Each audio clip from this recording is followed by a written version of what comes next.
In this particular video, we are going to discuss about HAZOP of a fire heater.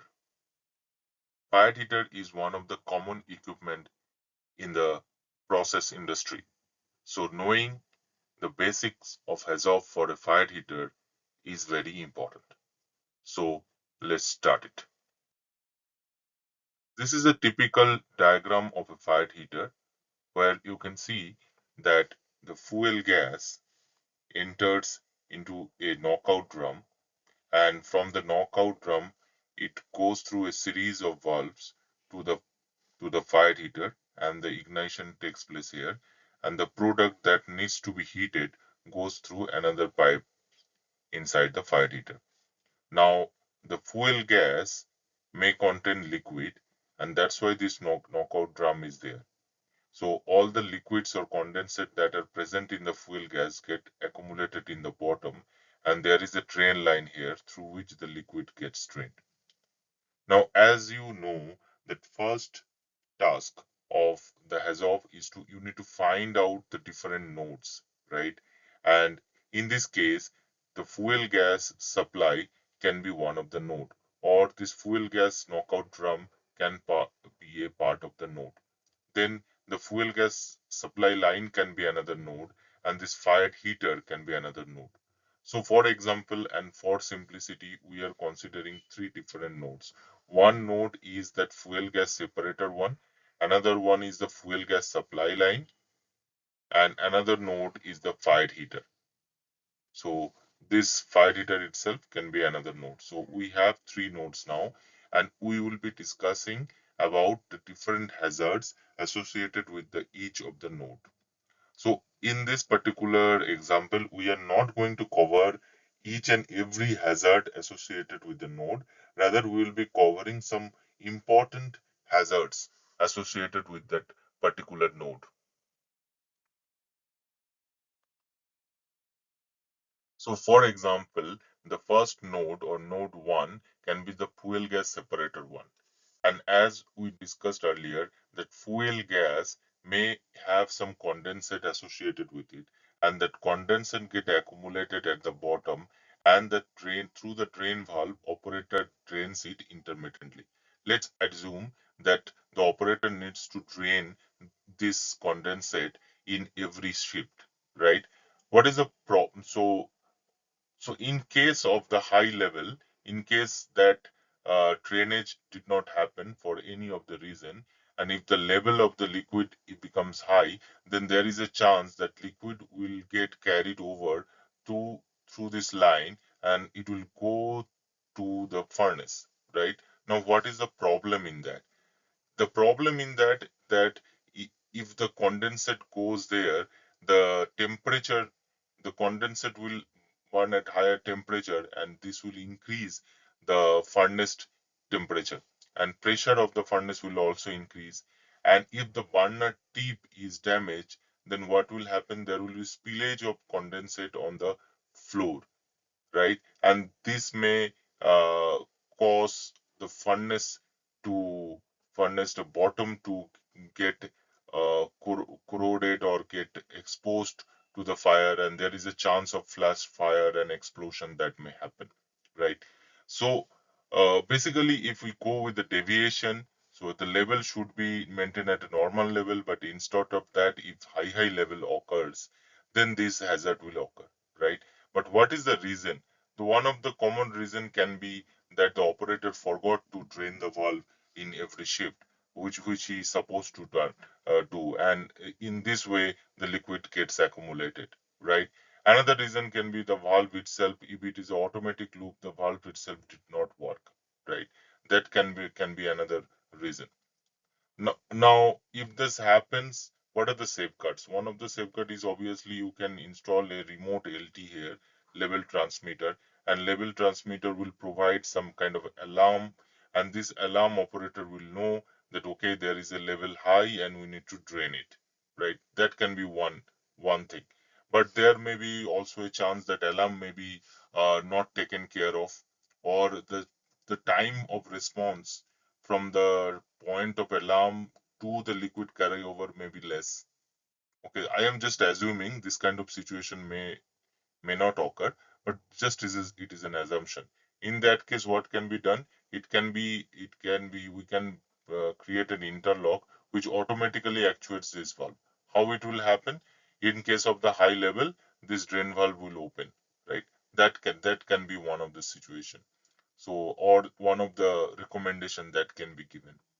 So overall, you understood that the deviation is high level, and the hazard is associated with that may in most serious cases it may lead to some kind of injury due to the flash fire, and the protection method is you can have an alarm, and additionally you can have a trip, or you can have a opening of the drain valve in case of high level, right? So there are two three things that can happen here. Okay, so one is alarm. So as we know that this is an onion model, right? And you need multiple level of protection. So the alarm will provide one action, but even after alarm, if the time is not there, then what can be done? In the case of the high level, there can be a trip. Trip of what? Trip of the fuel gas valve. These valves will got closed. Okay, this valve can get closed. So these are the different kind of situation. There may be different kind of situation, and depending on the situation, there can be different safeguard possible. Okay, so node number one is complete. Now next go to node number two. Node number two is highlighted by the sky blue color here, and this represent the fuel gas line. What can happen? What the fuel gas may be, the pressure may be low. Okay, so in the case of the pressure low, what may happen? If the fuel pressure is low, then there is a chance that the ignition will not occur properly, right? And in the worst case, the flame will go off. If flame goes off, and at the same time, if there is no protection or safeguard, what will happen? The fuel will get accumulated over the period of the time, and this may lead to burst or explosion, leading to serious injuries, fatalities, and all these things. So what can be done? There is a option can be you can install a PT here, and that PT will provide alarm, and the same time it can provide trip. So whenever there is a pressure low, what will happen? It will close this two valve and open this valve and open this vent valve. So whatever fuel that is trapped inside these two valve will get vented, and no further will fuel will go inside the furnace. In this way, the accumulation of fuel within the furnace can be avoided, right? So this is and the explosion or the hazard can be avoided. So this is basically the deviation, cause, consequence, safeguard, and recommendation for this loop. Now, if every case when you are doing this analysis for a real case, you need to see the PNID and you need to see what safeguards are there. If your safeguard already covers this recommendation, then there is no recommendation, right? In that case, recommendation will be nil. We'll be seeing that in our next example. Suppose in now the next or node 3 can be the fire heater itself, the equipment itself, okay? And in this case there can be again there can be different deviation. Let's take one deviation first. So this is the high pressure of the combustion chamber. The pressure within the combustion chamber can be very high, right? What may be the reason may be the upstream, the fuel gas, from where the fuel gas is coming, there may be some kind of pressure control system is there, but or it may be after this on off valve also there may be some controlling mechanism. Somehow that controlling mechanism is not working, or the control valve itself got stuck. This will result in high pressure, right, inside the chamber. And if there is a high pressure in this inside the chamber, there is a chance of flame off. And in case of flame off, again the same situation. If the flame off no safeguard has been given, then what will happen? There will be accumulation of fuel over the period of the time, right? And that may lead to again a hazard. Now it may lead to hazard or may not lead to a hazard. So there may be no trip on high combustion chamber pressure, but there can be trip on flame out, right? So if these two are very closely related, means whenever there is a high combustion, whenever there is a high pressure, the the flame goes off, and there is a trip already available with the flame goes off, then there is no need of any further recommendation. You already have the safeguard available, right? So this kind of situation will also arise. Another deviation with respect to the chamber can be low oxygen content. Okay, if the oxygen content is low, then what may happen?